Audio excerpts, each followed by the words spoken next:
Hi, everybody. My name is Stephanie Alexis, and I am the founder of the Broadway Body Positivity Project. Today, I'm doing something that I have never done before, and what I'm doing is holding an interview with an expert in our industry. Yeah, I'm like really pumped for this because there's just people with so much more knowledge than I do on issues regarding theater and body positivity. But yeah, I guess I'll get started and introduce our very, very special guest. And that person is Libby Parker. She is a registered dietitian and she's also a performer, which I think like could not be more ideal because I just feel like that makes you like 10 times more relatable. And I feel like, you probably know exactly what every performer goes through in terms of nutrition and eating and whatnot. But I would love for you to tell me more about yourself. Tell me like why you became a registered dietitian. Tell me maybe about your performing career. Just anything interesting I want to know. Great. Thanks so much for having me on, Stephanie. I first want to say that I found Broadway BOPO on, I think, Facebook or Instagram a couple months ago, and it was like, yes, someone's finally doing this. So I actually reached out to Stephanie and be like, can we talk? Like, this is so cool. So I am beyond thrilled to be doing this interview right now because this is a area that has been needed to be addressed since the beginning of performance history, probably, and I don't know of anyone else doing it, so this is so awesome. But yeah, I'll talk a little bit about what I'm doing, or I guess my background. So I'm going to keep this really short because I know we have a lot to get through, and it could get really boring. But I guess I'll start with my performing history because that's a little bit shorter than my story to become a dietitian. So, like most kids, my introduction into theater, my mom loved musicals, so she would take me to see shows. I'm from Minnesota, so we had, some professional theaters in the Twin Cities. And I remember the very first live musical I saw, I was 5 years old. I saw 42nd Street at a dinner theater and was so in love that I begged my mom to take me back. And so she took me back, and the understudy went on, which I love understudies. I've been an understudy. And I told her, well, she was good, but she wasn't as good as, the person who played the lead. So a critic right from, 5 years old. But that really sparked my interest in theater, and I didn't know that, people did that. So fast forward, got in my first musical in 6th grade. It was our school production of Annie. I think that's like every child's first musical. And then throughout junior high and high school, did mostly school theater and one-act plays through 4-H. And around the time, end of high school, I think is when I started doing some community theater. I was mostly doing musicals or one-act plays. I grew up dancing. My mom was a dancer, so she made sure I got thrown into that. And had I known that I could get better at what I did and actually practiced and had any shred of confidence in myself, I probably would have majored in theater. But when I got to college, I had not had a lot of experience with singing. I wasn't that great. It actually wasn't until a couple of years ago that I felt like actually good at singing. So I just never had the training for it. And, was in my own realm of, I don't even know if I want to go as far as self-loathing, but, lack of confidence, really low self-esteem, bottom of the totem pole at school in terms of like popularity and all that stuff. And so I'm like, well, no one's ever going to want to see me on stage and that kind of thing. But I was really good at science and I loved animals. So I originally went to college to be a veterinarian with a musical theater minor because they had that at my school. Wow. Random thing. And very quickly into my first semester of college, realized that I didn't want to be a veterinarian anymore. And I'll get back to how I decided on nutrition, but when I decided to switch to nutrition, my school didn't have that as a major. So I had to switch schools and I had to drop that musical theater minor. So I never got to finish that, unfortunately. But how I got to be a dietitian and get into the nutrition major, was, I think, how a lot of people get into it.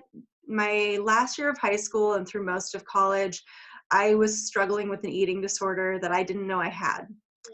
Now, looking back, I would classify it as atypical anorexia. I was calorie counting. I was very meticulous with my food.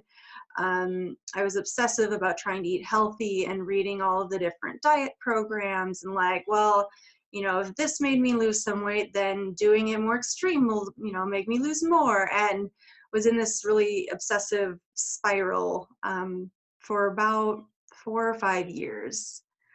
Um, so that's what made me get interested in nutrition, honestly, is like I'm spending so much time researching it that I finally heard, oh, there's this thing called a dietitian. And when I was reading it in magazines, like, oh, this is someone who helps people lose weight. So I'm good at that. Like, I'm going to help people do that. So that's honestly how I got into my major. And now it could not be further from what I do. But that was how I got into this. So not for the right reasons, but here we are trying to make a difference on the other end. So fast forward through college, I had amazing instructors who were learning about metabolism, how the body uses food and how we need it. And teachers telling me that sugar is not evil and that, carbohydrates are a preferred fuel source. And, through having this repeated exposure to food is, a big part of life, and not just fuel, but it's cultural, it's social, it's all these things, and different people have different needs. And so no diet plan is going to fit everyone. And, just all this repeated messaging, I had pretty much worked myself out of the eating disorder by the end of college, which is not a typical thing. There was a lot of other, things around that. I had great people around me. Like, there was not people that were pushing me to do this. Some people called me out on my weight loss. When I met my now husband and his family, they're fantastic cooks and love through feeding people. So it's like, oh, I have to eat food, but it's really good. And eventually it was like, oh, like, it's okay. And like, we're having a lot of fun sitting down, having these meals together, and it wasn't a big deal anymore. So that's the short version of my story to becoming a dietitian or through a nutrition major. So now my main work is I have a private practice called Your Average Nutritionist based in California, where we live. And I help people, mostly college students, but a wide range of ages, help them recover from eating disorders. So it's on an outpatient basis. So if someone's needing a higher level of care, I'm referring them on. But I'm helping people figure out how to make peace with food and with their body, so they can get on and to the more important aspects of life. Because food is just one small piece of life, and it makes a big impact on how we feel and our health and everything. But it's only one piece of the puzzle. And you also work with performers? I do. I don't want to say newer venture. I've worked with performers the whole time. It's kind of a sub niche. So like eating disorders would be my big umbrella, and this is like a smaller one kind of under that. And I'm not saying that you have to have an eating disorder as a performer to work with me, but that's kind of the ones I've been seeing. So I've worked with a lot of dancers that have had disordered eating or just have no clue how to feed themselves for rehearsal days. And I've worked with some other theater performers as well. So starting to branch into that more. Like I haven't hit the ground fully running yet. I've been just kind of testing it, but it's been really fun. And having the experience of being a performer, and I've gone, like, I haven't been on Broadway yet, that's still coming, knock on wood, but I've been out auditioning for Broadway and major theater companies, and I'm seeing what people are talking about and kind of what the lifestyle is from talking about friends that are doing it. And I'm really excited to be working more with people who are doing this for a living and doing 8 shows a week, and the toll that takes on your body and health, and how you could get into some bad habits and bad mental space very easily. Yeah. Before we start talking about all the interesting topics that we have afoot, I want to go over just the giveaway and the offer that you are offering to our followers. I'm really excited about this. First, we're going to give away a free copy of your book, Permission to Eat. Oh, there it is. There's the book. Do you just want to quickly tell us what it's about? Yeah. So Permission to Eat, I actually just published it this year. So this is my book. The subtitle is A Practical Guide to Working Yourself Out of an Eating Disorder During College While Celebrating the Awesomeness That Is You. And the people that have read it have been all ages, and they said that it's not specific to college students, like any age can fit with this, but there are a few sections where I talk specifically about challenges at college. Yeah. So this book really came out of working with my individual clients, and I was having these repeated messages in education I was giving people every day. Like I was talking about the same topics with 99% of people I saw. So eventually I just started writing these things down. I'm like, I just kind of have a script going in my head. And so I started working with a writing coach, and we decided that it could be a book. So there's a lot of information in here on how to stop different eating disorder behaviors, how to talk to medical professionals if you have no idea what to say, and like who should be on your treatment team if you are struggling with an eating disorder, why they develop. I talk a lot about body positivity and health at every size and loving yourself. I talk about exercise. It doesn't get specific into performance because this is more generic population, but we do talk about exercise in here and like fueling your body and joyful movement and stuff like that. So I don't even know what else I want to say about it. Since I'm only going to give away one copy, I know it's available on Amazon. How much is it? Is the book? The paperback on Amazon is usually $15.99. Not bad. Yeah, Amazon determines the prices, so sometimes it's been going a little up and down, but around there. Okay, I think it's a pretty fair price. So yeah, and the Kindle is $9.99. So yeah, and then also, do you want to talk about the special offer that you're going to offer to our followers? Yes. So because I love working with performers, a while ago, I put together an online course called Whole Health for Performers. This is not aimed at people with eating disorders. This is like the health class you wish you had as a performer for stage. So whether you're doing musical theater, Shakespeare, you're a musician in a band, you're a dancer. I do have a caveat. It's not really for like elite athlete like pro ballerinas, but if you're a more general stage performer that gets some breaks, not on your toes all day, this is a great health class because I talk about nutrition, exercise, rest, vocal health, which we're going to be covering some questions today that listeners were sending in. I talk about mental health in the theater and how to get help, coping skills and what are considered like dangerous coping skills, like drug and alcohol use and eating disorders versus better coping skills like journaling and listening to music and stuff like that. There's more in there, I can't even remember, but this course has several modules. There's videos, worksheets, all kinds of good stuff in there. And I've had a lot of positive feedback from the performers that have taken the course already. So along with that, I'm doing a giveaway just for the listeners of this video. And I believe I said it was going to be through the end of October. I think so. Yeah. So I don't know when you're posting this, but through the end of October 2019, if you purchase the course, which is only $97, you'll get a free half-hour video coaching with me. So that's a time where you can ask your questions and really like I would encourage you to go through the course first.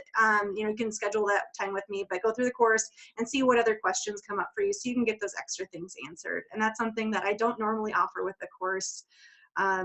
So yeah, I hope people will take advantage. And the code is Broadway BOPO, right? Yes.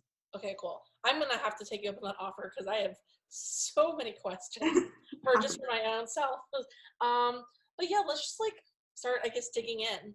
So in June of this year, I did this project in which I asked performers, theater actors and opera singers to share their body shaming stories with me, which I shared anonymously. And with the body shaming, there's everything: height, weight, disability shaming, stuff like that.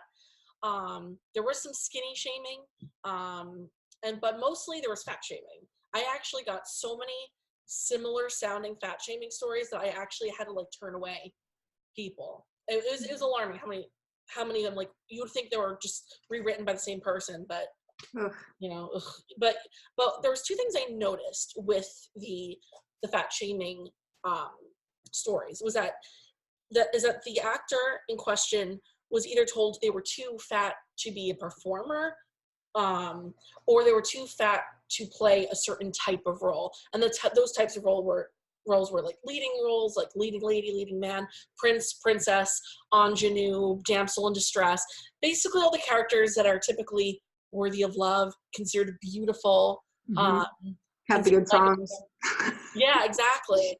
And I guess one of the reasons why I created this organization was because I realized, you know, after like fumbling through scripts and stuff, was that most of these scripts actually make no reference to size or weight for these leading characters. Like even in like I was reading the character breakdown for Beauty and the Beast, and it all says is that she's beautiful in terms of her appearance, but that's also a very subjective term, you know.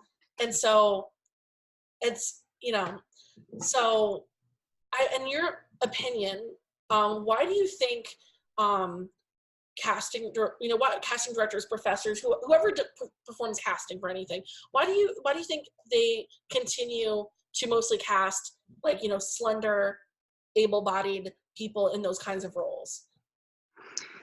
I have no idea what goes on in casting directors' minds. I mean, if I did, I probably would have landed more roles myself. But I would guess that it's the same thing with, you know, how a lot of just like general marketing goes in America and a lot of developed countries now, is that it's kind of what the expectation is of beautiful. So we've created this thin standard for beauty. And I mean, I think that movie like Stepford Wives kind of put it into perspective too, of like, we're all looking for kind of this cookie cutter of what is beautiful or what's considered, you know, what we're looking for. And so, and I'm guessing that the casting directors probably have biases. So they find something beautiful themselves, and so, you know, aesthetically appealing. But also they're going off of what are people going to pay to come see. And they're probably, again, thinking that, you know, just like with the advertisements, I don't know, for clothes on TV or something, you know, you're looking for that body type that's going to appeal to more people, or supposedly. And I'm not saying that that is what appeals to most people, but that's what we're under the assumption of these days. And that'd be my guess. Yeah, I think that's fair. So I guess like my theory is that, you know, and it's not really theory, it's the fact that our society is just fat phobic. Yeah. I find that when people talk about like stereotypes of overweight people, they're using words like lazy, slovenly, unmotivated, unhealthy, gross, you know, just like waste of life, you know. It's awful. Yeah, it's disgusting, because there's, as you know, there's so many reasons why a person could weigh a certain amount that has nothing to do with, you know, with that, but like with like their lifestyle, so to speak. But that actually kind of goes into my next question, is that by simply looking at any human being, whether they're slender, whether they're obese, somewhere in the middle, can you really look at them and have the clear window into their lifestyle and to their health profile? Absolutely not. Absolutely not. You cannot tell what someone is doing with their lifestyle, with their you know, health behaviors, you know, eating, exercise.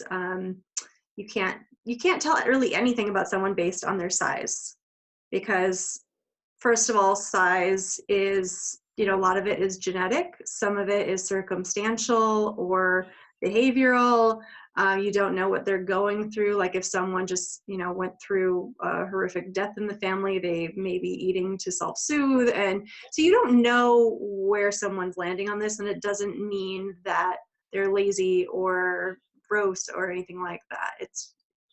We're looking at someone, you can't tell if they have an eating disorder, you can't tell if they're perfectly healthy, you can't tell what their lab values are, if they have diabetes. Like, you cannot tell anything looking at someone. Yeah. Did you maybe want to give a few examples of ways someone could gain weight or be bigger that have nothing to do with eating disorders or experiencing grief, like any any of their health conditions? Yeah. Gosh, I mean, there's a lot of different reasons that people end up at different weights. And so I don't even want to be specific to like landing in a larger body, but just different reasons people end up at different weights. And I also want to point out that weight is something that tends to fluctuate in most people. Like that's a very normal human experience for weight to go up and down, 10, 20 pounds plus or minus.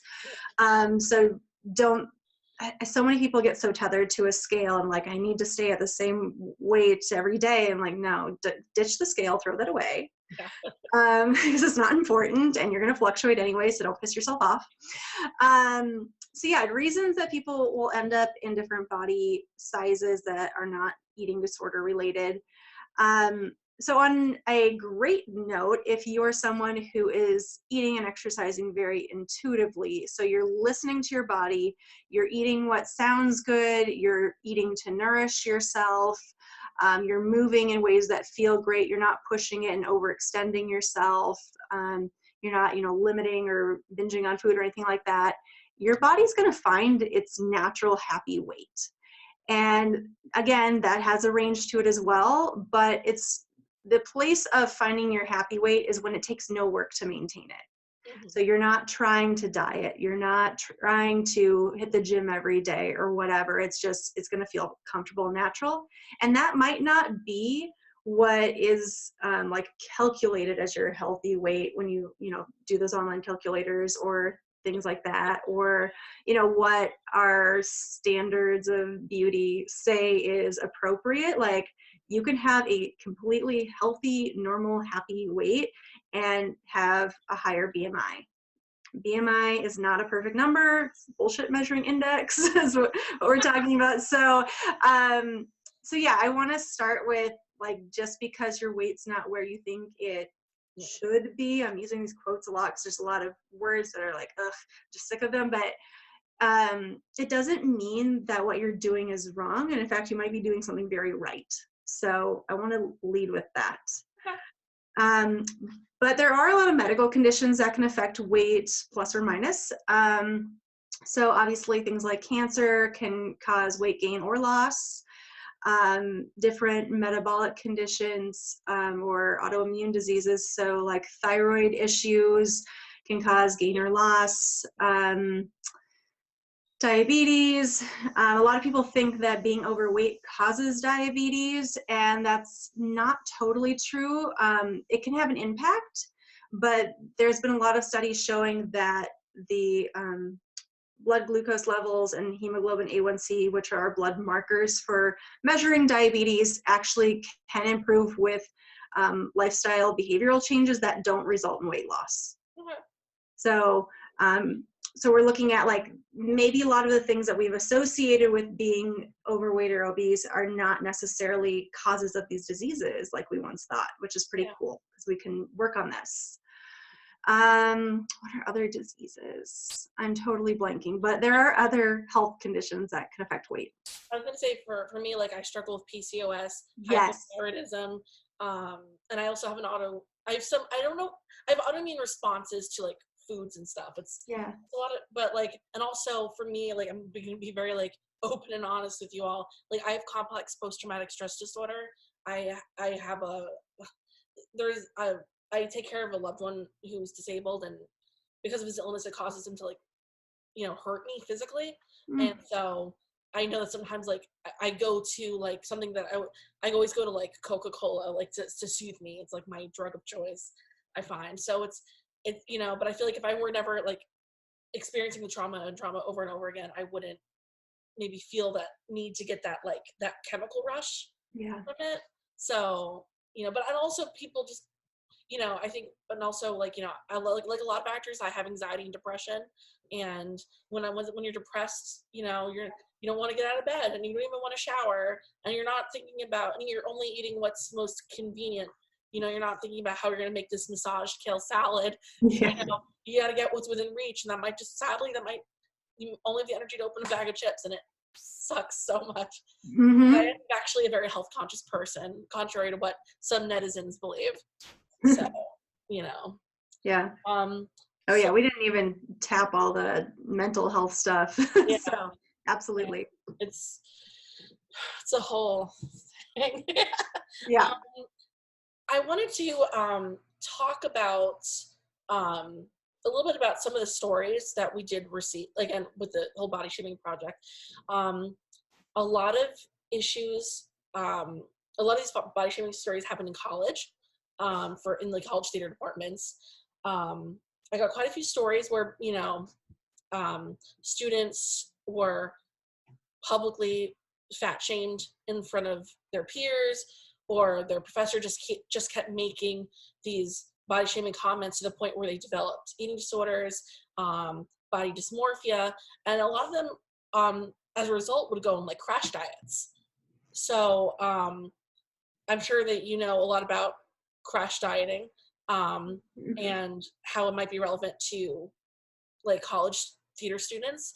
I just wanted to hear what you have to say about crash dieting, if there's any wisdom, you could shed upon that. Yeah, if it has a name, you probably don't want to do it. So, oh my gosh, crash diets.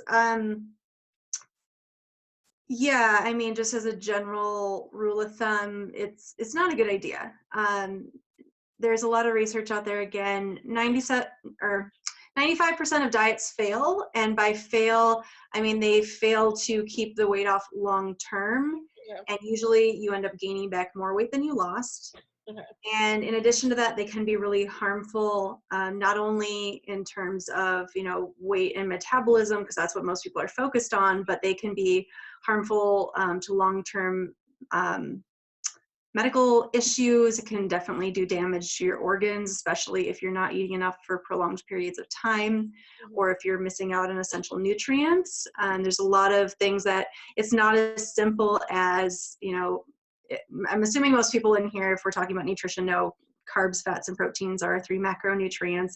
It's not as simple as like, I'm gonna eat this percentage of food from this and this and this, and that's all I need to know, because there's a lot more nuances to that. We want to be eating a variety of food to get all the vitamins and minerals that are active in making things happen in our body.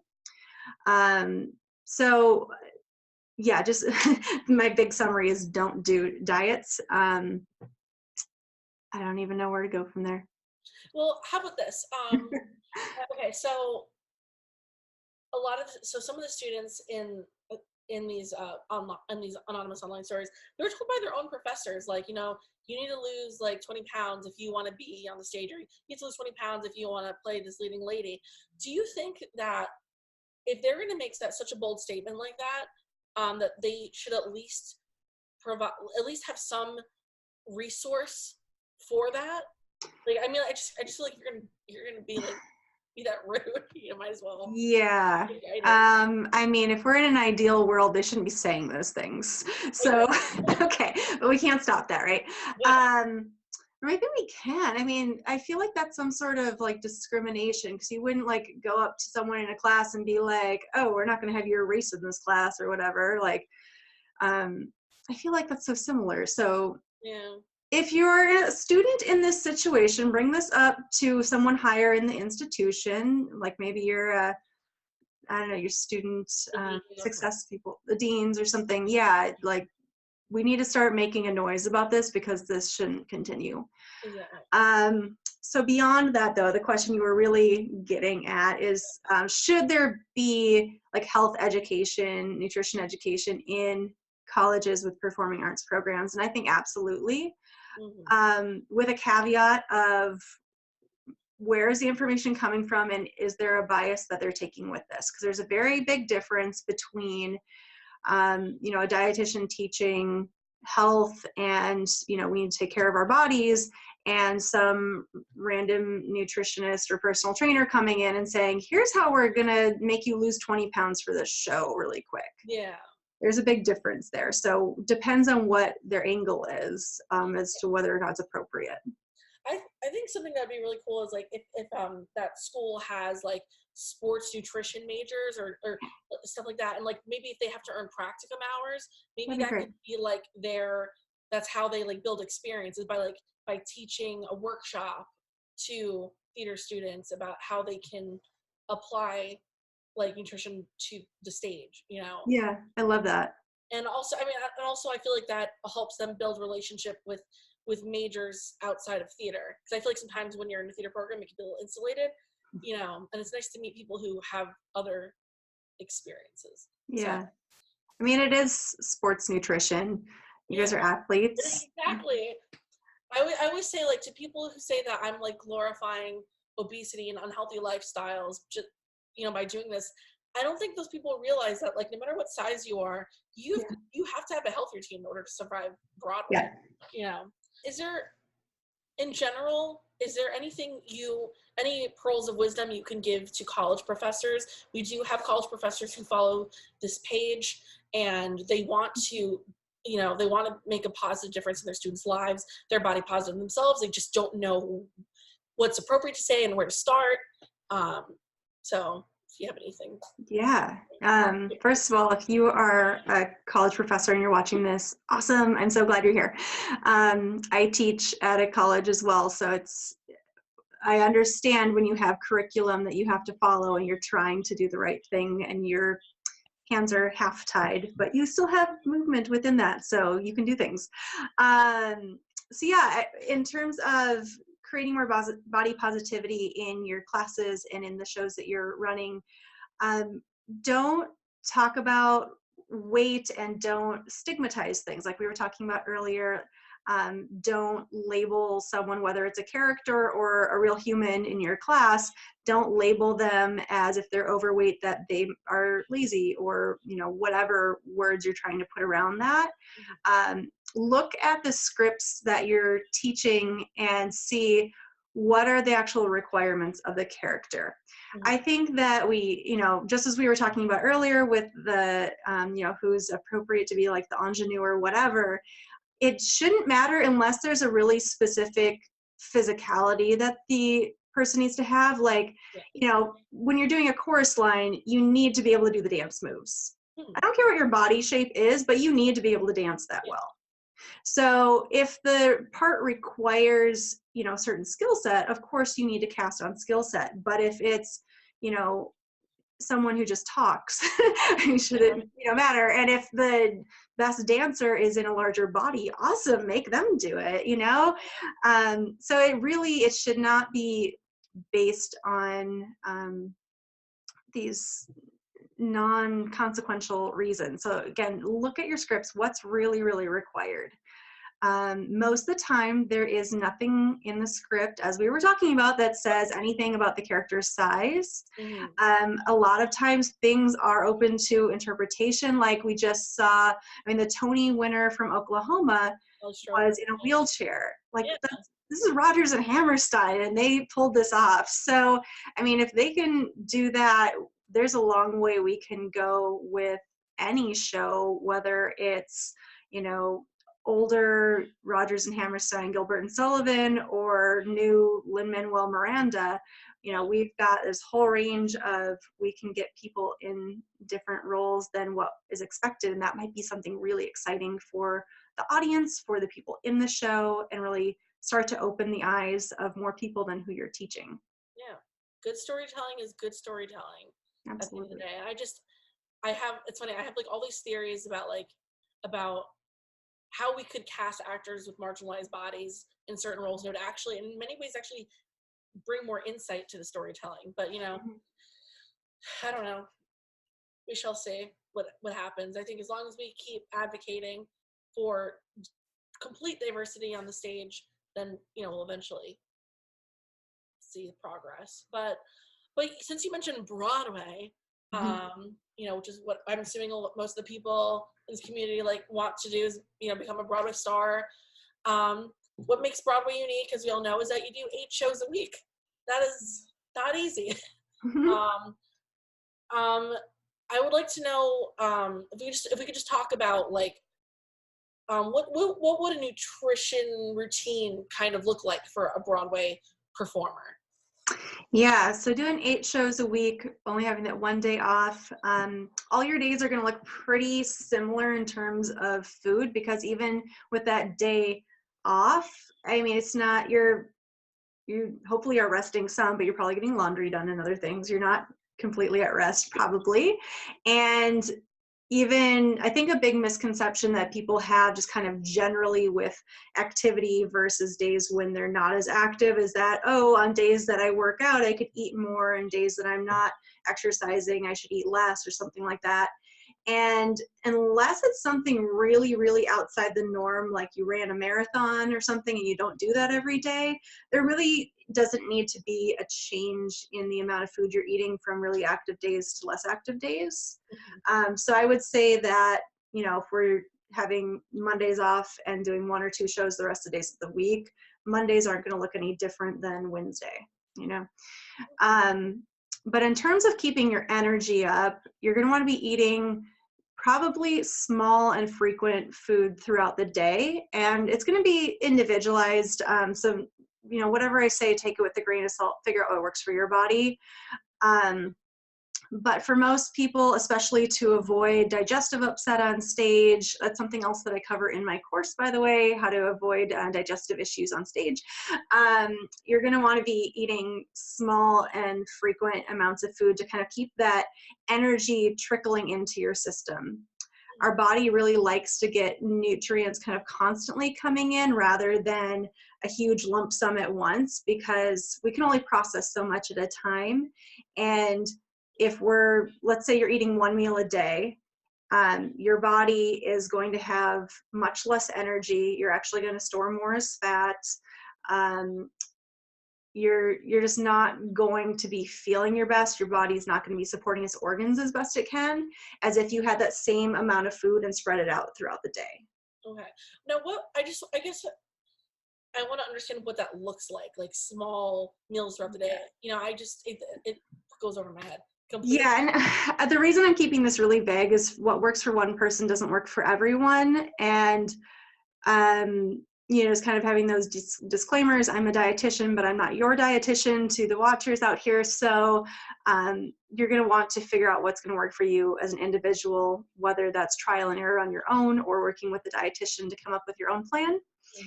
But what that's going to look like will, you know, depend on, is it a show day? What else do you have going on? What time do you wake up in the morning? What time do you go to bed? Because you're going to factor all those things in with timing. But I would say, and as a general rule, I say eat every 2 to 5 hours. And for people who are really active, like performers, it's going to be closer to that 2 to 3 hours as much as possible. Obviously, if you're in a show that runs 2.5 hours and you can't eat well in costume, so you got time before and after the show, that could be like a 4 or 5 hour chunk of time that you're not able to eat, but you're definitely going to eat something before and something afterwards to make sure you're replenishing.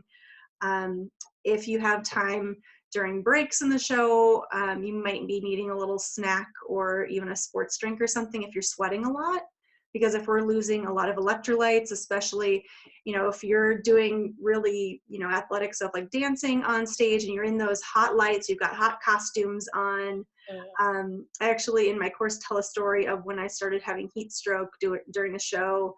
Luckily, it was dress rehearsal and I figured it out and was able to take care of it. But those lights on you are no joke. They get very hot. Yeah. So if you're sweating a lot, you're not letting the sweat escape because you've got lots of costume pieces on. That could be really dangerous, and you know, you could possibly pass out. So, you know, having things that, you know, whether it's water and like some salty pretzels or a sports beverage like Gatorade or Powerade or something backstage, for when you're feeling like you've been sweating a lot, to help replace not only the fluids, but also the electrolytes. Sodium, potassium, magnesium are the main ones that we're watching for with a lot of sweat. So during a show, that's stuff that would be helpful to have around, unless you're one of those people that comes on stage for one number and that's it. So you can do what you want. Definitely had those shows recently. And as far as the rest of the day, having a real mix of foods. So variety is a wonderful thing. Eating different foods, things that appeal to you as much as possible. And in terms of eating like smaller meals, if you're someone who currently is eating like 3 solid meals a day and not really a snacker, but you want to try eating more frequently, it could be something like, start with cutting your lunch in half and spreading it out into 2 different chunks of time. So if you're having a sandwich with a couple of sides, like have half the sandwich and a bag of chips at one thing and the other half the sandwich and the apple at the other time, and just kind of start feeling that out. And see, well, maybe that's not enough food, so you need to add in some extra snacks, or try out different timings and see what feels good with your body. Yeah. And if you're someone who's really having problems like, oh, I, feel like I'm having a lot of gastrointestinal upset, or really gassy or something on stage, or things aren't sitting with me right, trying to keep a food journal for a couple days or a couple weeks to start identifying, like, every time I eat beans, I feel really bloated, so maybe don't have those for several hours before the show, and noticing that kind of stuff. Okay. I know that I don't want to like demonize like any food groups or any types of foods, but I mean, would you say that there's just a general idea of certain types of foods that will just give you like a slump in energy and just won't make you feel good right before performance? I think that again depends on the person. Some people can eat a bag of Cheetos and run on stage and be fine. Other people, that would not feel good. So yeah, I also take the approach of all foods fit in a healthy diet. So I don't want to demonize anything either. I think a lot of it falls into kind of 2 categories. So one, if you're eating a lot of anything, it probably won't feel great right before you go on stage. Mm-hmm. So you're not going to want to have a huge meal or eat 12 cookies before you go on stage, because it's just not going to sit well. Like that, I think that's just a good general rule for people. So that's why that small frequent feeding is going to feel better in your body. Even if you are eating cookies just all day long, like, it's still going to feel better if you're not doing it all once. Yeah. And I think the other big thing is the placebo or nocebo effect of, if I eat this thing, it's going to make me feel bad. Well, is it actually making you feel bad, or are you telling yourself it's going to make you feel bad? Because the power of our thoughts is very powerful. We can suggest ourselves into not feeling well. So look at your own biases around food and ask yourself, why do I think this thing is going to cause problems? Try testing it out in different ways. Not really sure where I'm going with that. Yeah, cool. Well, I think this would be a great time to start going into our questions and answers, because I know that we got a lot of questions that were related to nutrition and wellness around a performer schedule. So yeah, let's get started. Okay, so here's a question from someone. I'm always kind of superstitious with eating certain kinds of food, gluten, dairy, sugar, on performance days or on voice rehearsals. I know dairy products really impact the vocal cords, but are sugar and gluten bad too? What are some foods and snacks that are healthy for the voice? All right, I think this is a really common misconception and a great question. It actually came up in different wording from a few different people. So first, I want to debunk the myth that dairy is bad for singing and creates mucus on your vocal cords and all that kind of stuff. There's actually scientific studies out there that show that there is no difference in the amount of mucus production when you're having dairy products versus just drinking water. We are going to create mucus on our vocal cords and in our throat. It's part of the human experience. Some people naturally have more than others. If you are dehydrated, it could feel thicker, so continuously sipping water, as I'm sure all your voice teachers tell you, is a really great thing to do. And I think a big part of it's the placebo effect. The myth has persisted long enough that it's reached all over the nation and probably the world that, dairy is bad for singing. And I think just hearing that, we tend to start thinking, oh, I drank a latte, and so now I'm not gonna be able to sing as well. And maybe it's a way of justifying that oh, I'm not going to sing as well today. I just, had some yogurt or something. You might be playing mind games with yourself. I've definitely, before I did the extra research on this, because I kept getting this question from people, I fell into that trap of like, oh, should I be having dairy? Like, I want to have dairy, but I probably, like, is this going to hurt my voice? And, when I started testing it out and then looking at the literature out there, it really doesn't make a difference. So test it with yourself. If you actually, have a dairy allergy or something, that could be making you feel a lot worse and actually impact your singing. But if it's not a true allergy or like lactose intolerance or something, it shouldn't be affecting your singing. Yeah, I was gonna make a point, if you didn't say that like for me, I am lactose intolerant. So if I have any dairy, I just get stuffy. Yeah. I just feel like bleh. So, but so maybe those people want to look into seeing if they do have an intolerance, maybe. So. Absolutely. So if you are concerned at all, if you have food allergies or anything, please see a doctor that works with food allergies specifically. The testing for that is not something where you just spit into a vial and do it. It's actually a skin scratch test where they're going to test allergens with like blood. And usually the scratching is done on your back, and they test a whole bunch of things. So that's a legitimate way to get your food allergy testing done. Please do not go to an acupuncturist for this. Like, go to a legitimate medical doctor to get this testing done. So same difference with gluten and sugar. I think those are more diet myths that are persisting. I've never actually heard of those being something that will affect singing, so that's a new one for me. Not sure where you're getting that one from. So it might just be the, feeling like you shouldn't have gluten and sugar for other reasons. I don't really know where that one's coming from. Shouldn't affect your singing.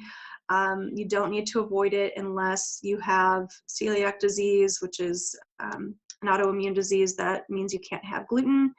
I just really want to throw this in here quick. A lot of people claim to have gluten sensitivity. And the guy who actually created or came up with the idea of gluten sensitivity did more research and retracted his statement on that. So gluten sensitivity is technically not a thing anymore.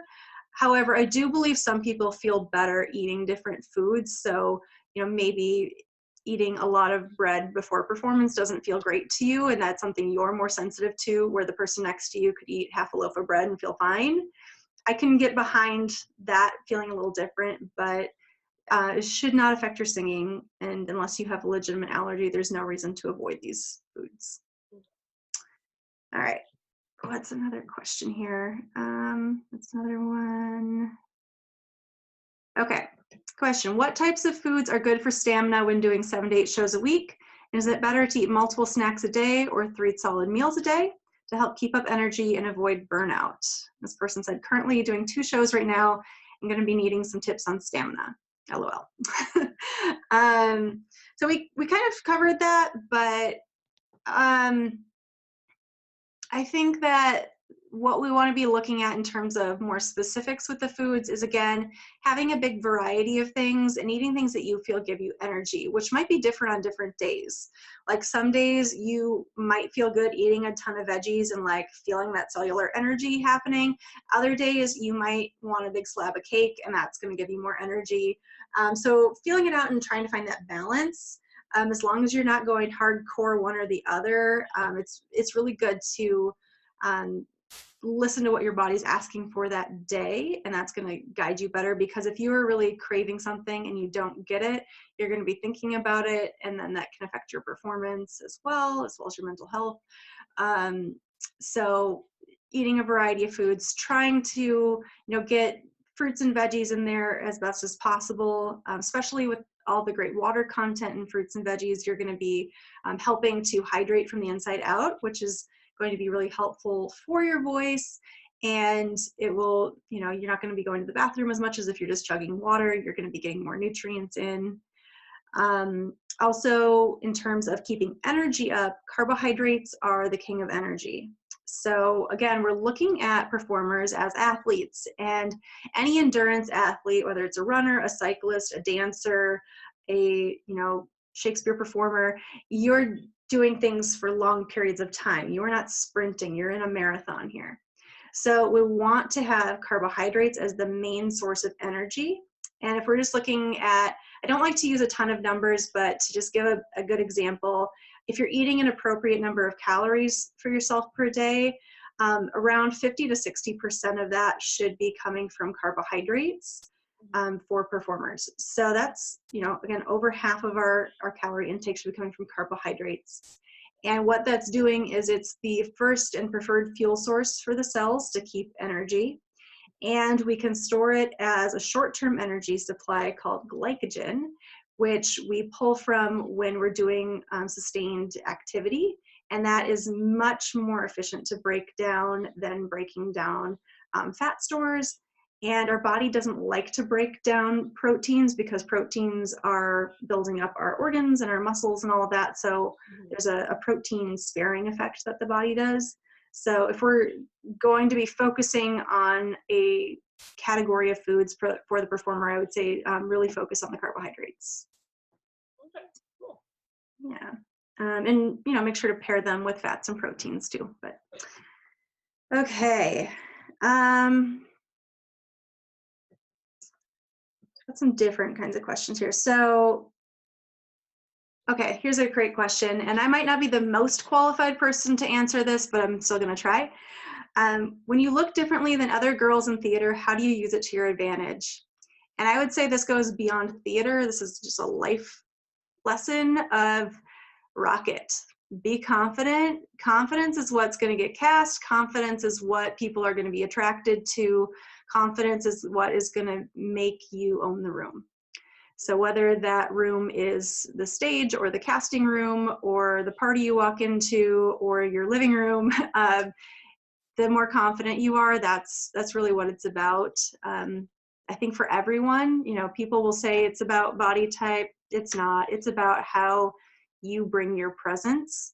So if you have a different look than someone else, own it. Like, play that up. Why, don't try to hide everything. Find who you are and do it on purpose. I can't remember, was that Dolly Parton that said that quote? I think. Something like that. So yeah, just rock it. That's my advice. I don't know if you have a better idea for that one. Well, this is just something that, like, if I could say anything to, like, casting directors, is that, what makes theater so unique compared to, like, movie and film is that multiple actors are going to have the opportunity to play the same role. So why do we keep casting people who look the same? Even if they're all, I'm joking around, like, I know all these actors are incredibly talented. It's not, I'm not hating, but, if you, like, why don't we have that different looking person have an opportunity to play that role and bring their truth to that, like, it's so funny, like, with there was that controversy over Halle Bailey getting cast as Ariel in Little Mermaid.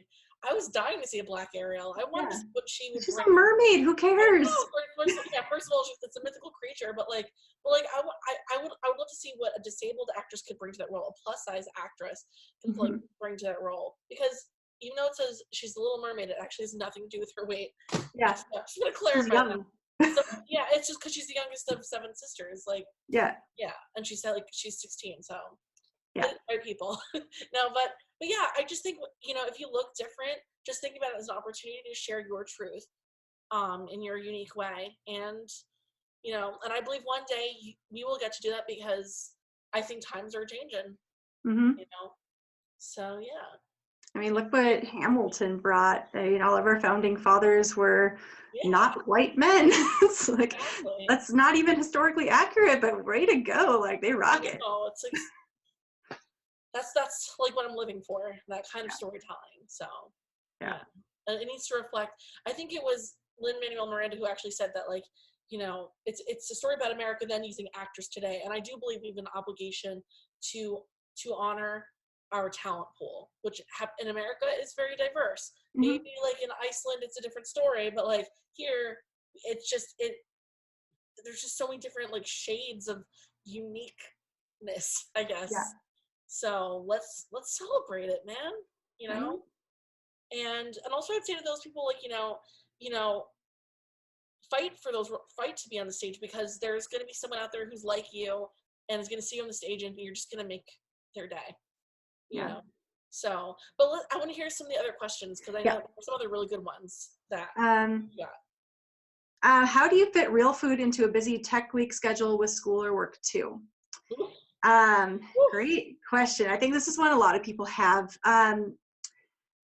So I'm going to come at this from two different ways. Number one, I want to say, give yourself some grace, because you're in tech and you're doing work in school. And I know when I'm doing all of those things at the same time, my eating habits are not the best, and that's life. So do give yourself a little bit of grace with that. But I think, you know, especially when you know you have tech coming up, it's not like we're getting thrown into a movie with the film shoot that starts tomorrow, right? Tech week we know is happening, and you typically know your work and school load and schedule. So plan ahead a bit. If you can either ask, if you have someone else you live with who likes to cook that can help you with that, or do some of the grocery shopping, that can be helpful. Whether or not you have another person doing some meal prep or knowing really quick recipes that you can throw together. Like, I am the master of the 5-minute meal. I make sandwiches. I do cereal with fruit and yogurt or kefir, and that's a nice mix of stuff. Maybe throw some chia seeds or flax seeds in that. Having like smoothie stuff prepped, so you could have a bunch of fruits and veggies already you know, cut and peeled and in little baggies in the freezer, so you can just dump one in a blender with some liquid and maybe a protein powder or something and make smoothies. Just figure out ahead of time, or, you know, use slow cookers, things like that, Instapot. Plan ahead for knowing how to make some quick foods. And in lieu of that, know where you could pick stuff up really quick. Like if you have a Trader Joe's near you, I love grabbing their wrap sandwiches or salads for a quick thing, and then having some snack bars with me. Like I always carry like Lara bars or something, you know, granola bars, Husk bars, something around with me, as well as like fruit or some trail mix or nuts or things like that. It's great to just have those little non-perishable snacks with you all the time. So if you don't get a chance to run home and grab food, or you need a snack, or you didn't pack enough, that you have some stuff with you all the time. So just throw that in your theater bag, your work bag, whatever. Keep snacks with you. Big important. I wanted to add to that, to those who are college students and are in tech week on top of schoolwork and maybe also having a part-time job. First of all, I hope you survive, because that's a lot. But just based on my experience in college and being a theater/music student, I would say invest in a really good mini fridge if you're in a dorm and don't have access to like a kitchen. Yes. Also, I know that at my university, if you had a meal plan where you can go to the cafeteria, I think they had these to-go boxes where you paid like $1 more and you could bring stuff home. So, you could go to their salad bar, get all the fruits and veggies you need, and just slip it away. Yeah. So, good point. Yeah, definitely. I would encourage, and again, if you're a college professor or a dean, if you work in the university theater program or whatever, maybe if you could develop a relationship with the people in the cafeteria and see if there's any way they could be a bit more accessible to those students. I don't know, they already work hard enough, but maybe there's something that can be worked out. Who knows? I know, we need to start these conversations so that change can happen. Yeah. And again, I think it's another great way for theater students to get to know people outside of theater. Yeah. Which is just important as a human being. Absolutely. Yeah, making sure that have a fridge, a microwave in your room. Super important. Do yourself a favor and learn how to cook 3 meals, if nothing else, that are really simple and nutrient packed. That will go very far. And don't try to just say, oh, I'll eat later, and all of a sudden half a day passes by, because that's not going to be good for you. Not good. Also, it's not about food, but sleep enough. That is so important. I know that it's really hard when you're doing school and tech, or you have a long work schedule or shift work or something, and you're trying to fit everything in and you are not getting enough sleep. It's only going to make everything harder if you're not getting enough sleep. So prioritize that. any way you can. Like when you get off of rehearsal, get home, shower, hop into bed, no phone, no electronics, like deal with all that tomorrow, get your sleep. Yeah. Okay. Next one. What should we eat or do to prepare for a show where we will be heavily corseted? That's such a good question. I was so excited for that one. Yeah. Wow. I've never totally thought about this one. Yeah. And I'm surprised I've never thought about this because I help out with our local drag shows. Like, how are these guys like getting into these really, really tight costumes and not being able to go to the bathroom for several hours? And I don't think they're necessarily doing it in the healthiest way. So I think this is something where, first of all, learn your body. So what foods are going to sit well with you? And I would suggest, along with the small frequent eating times, if you know you're going to be in a corset and especially if you're not really used to eating a lot of fruits, veggies, beans, that kind of stuff, stay away from foods that have a lot of fiber in them for those times, because fiber creates bulk in our body, which creates a feeling of fullness, which is great. But if you're in a corset and all of a sudden you've got this bloat like distending your belly because all this fiber is bulking up, that's not going to feel good. I think part of it also could be with, depending on the costuming and if something has to go over this corset, like, can it be a little bit looser?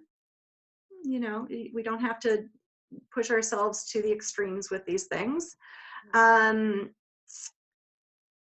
Some other things, stuff that's a little more, for lack of a better term, pre-digested could be helpful. So like smoothies, soups, stuff that's already a little more broken down, and it's going to be easier on the body to digest rather than eating a cheeseburger right before is probably going to feel better, just because your body has to work really hard to break down some of that stuff. So yeah, without having really thought this through before just now, those would be my tips for eating with a corset. Cool. I mean, should there, I'm sorry if I missed this, but should there be a window of time between eating and putting on the corset? I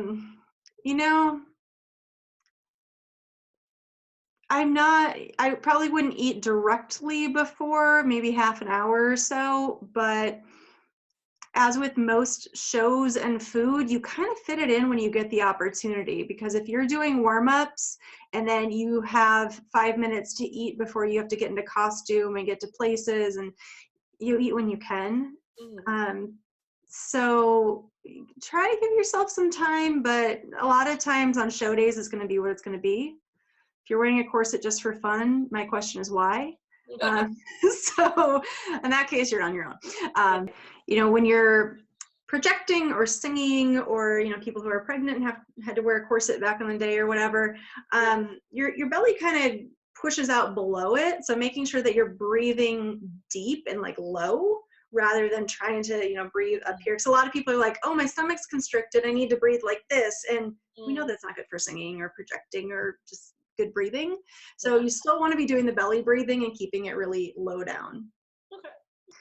We covered this already, but I want to still address it. So do you believe there's an ideal body type to succeed in Broadway or theater in general? Obviously, based on this conversation, no. And I think it goes back to what I was saying before, and I do mean this in a sensitive way, but I think it's really who fits the part and who can do the part. So if it's a dance heavy role, you need to be able to do the dance. Like, I will never get cast in a role where you have to do the splits because I can't do the splits. I could do a time step, but I can't do the splits. So, something like that. If you can't do what the role calls for, that's one thing. But if it's just based on appearance, that's stupid. So you can, I just want to leave it at that. Like, as long as you can do the physicalities of what the role is requiring, which only like dance parts do, it shouldn't matter. That's all I'm going to say about that. And that's the end of our questions. Awesome. Well, thank you, Libby, for just blasting us all with your knowledge. I definitely learned a lot. And I think for me, like, you definitely challenged a lot of like misconceptions I had too. I am definitely going to be buying your course. Yay. And because I want that session, because I got so many like personal questions that it's just about based on my individual health profile that I like to discuss with you. But I also hope that for those of you who are watching, that that you learned something, and that we care about your health, we care about your success in the arts, and we want to continue to be a great resource to you guys. So yeah, and then also just tell us where we can find you on the internet. Absolutely. So my website is notyouraverage.nutritionist.com. So even though I'm a dietitian, people don't know how to spell it, so nutritionist. And you can find me on Facebook and Instagram at Dietitian Libby, or at the Broadway Dietitian. I think there's some underscores in that, but linked in all of our stuff. Cool. All right. Well, and please, again, buy the book, Permission to Eat. Because you have permission to eat. Yeah, you all have permission to eat. Yes, I'm probably gonna get that book too. Awesome. I wish I had that in college, honestly. I wish actually I had that book a long time ago. Me too. Yeah, right. Like write the book you needed to read when you were younger. So yeah, that's awesome. All right, so cool. Bye. Thanks so much for having me. Yeah. Bye, everyone.